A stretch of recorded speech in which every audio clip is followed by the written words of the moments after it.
Bonjour, dans cette petite vidéo, il sera question de déterminer si des points appartiennent à la courbe représentative de la fonction racine carrée. Du coup, l'énoncé est très simple, il faut tout simplement déterminer si les points A, B, C et D appartiennent à la courbe C, qui représente donc la fonction racine carrée. Bien sûr, il n'y a rien de très compliqué dans cet exercice, donc essayez de faire les calculs à la main, essayez de bien raisonner afin de savoir si oui ou non les points qui sont proposés ici donc appartiennent bien à la courbe représentative de la fonction racine carrée.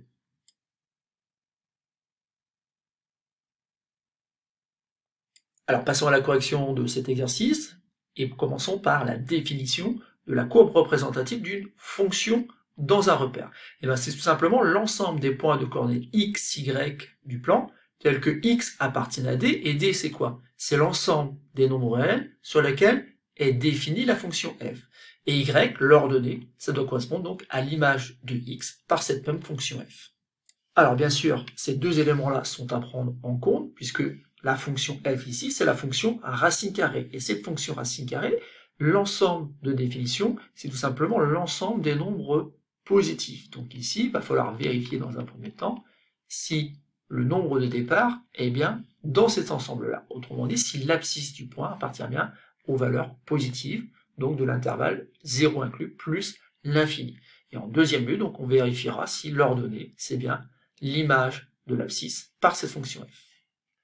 Donc ici, l'abscisse c'est 64, donc 64, ça appartient bien à l'intervalle 0 plus l'infini, donc à l'ensemble de définition de racine carrée, et bien sûr, maintenant je vais calculer l'image de 64 par cette fonction racine carrée. Donc la racine carrée de 64, pas besoin de calculatrice, bien sûr c'est 8. Donc ici, l'abscisse du point appartient bien donc à l'ensemble de définition de la fonction racine carrée.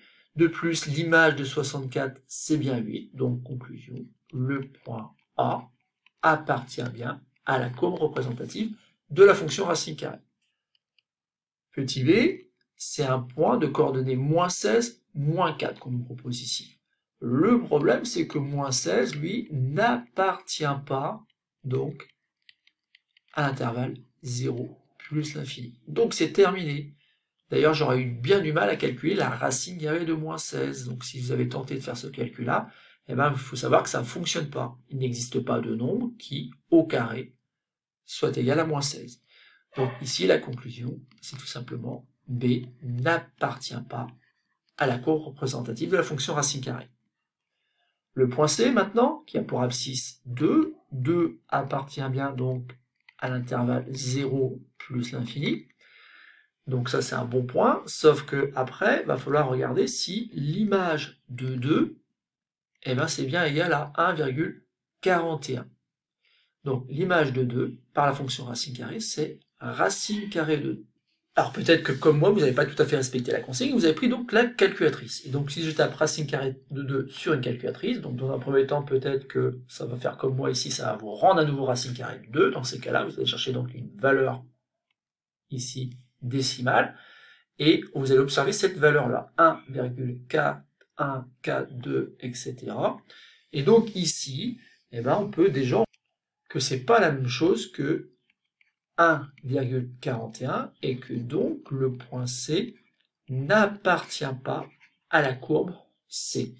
Sauf qu'attention, c'est pas parce que c'est 1,41. Si on avait eu un énoncé un peu différent avec une ordonnée qui serait égale à 1,41421356,2, comme l'annonce la calculatrice, la conclusion aurait été identique. Pourquoi? Parce que vous devez avoir en tête, en classe de seconde, que racine carrée de 2, c'est un nombre qui ne s'écrit pas de toute façon avec une virgule. Et que même si la calculatrice est capable de donner une bonne valeur approchée ici, avec beaucoup de chiffres derrière la virgule, en aucun cas c'est la valeur exacte. Donc c'est quand même différent de la valeur annoncée par la calculatrice. Donc racine carrée de 2, il faut savoir que racine carrée de 2, c'est un nombre qui n'est pas décimal. Il n'appartient pas à l'ensemble des nombres décimaux, ce qui veut dire tout simplement qu'il de toute façon, il ne s'écrit pas avec une virgule. Donc voilà pourquoi on n'avait pas besoin ici donc de calculatrice. Et on va terminer donc cet exercice avec le point D qui a pour abscisse 4 neuvièmes. Bon, 4 neuvièmes, il n'y a pas de problème, il appartient bien à l'ensemble de définition de la fonction racine carrée, c'est bien un nombre qui est positif. Et maintenant, je vais calculer l'image de ce nombre 4/9 par la fonction racine carrée. Alors attention, notamment si vous utilisez de manière abusive votre calculatrice, le symbole racine carrée, il doit englober toute la fraction racine carrée de 4/9. Et ensuite, vous devez vous rappeler peut-être une propriété qui permet d'écrire que c'est racine de 4 sur racine carrée de 9. Sauf que la racine carrée de 4, sans calculatrice, on est capable de dire que c'est 2. C'est le nombre positif qui au carré donne 4, et le nombre positif qui au carré donne 9, c'est 3. Donc j'obtiens finalement que l'image de 4/9 par la fonction racine carrée, c'est le nombre 2/3. Ça tombe bien parce que ça correspond tout simplement à l'ordonnée du point D. Donc ici, conclusion, D appartient bien à la courbe représentative de la fonction racine carrée. Et on en a donc terminé pour cet exercice, rien de très compliqué en effet dans cet exercice. Il s'agissait ici de consolider la notion de courbe représentative d'une fonction, mais aussi de ne pas oublier qu'on est capable de faire beaucoup de choses dans les calculs sans jamais utiliser la calculatrice.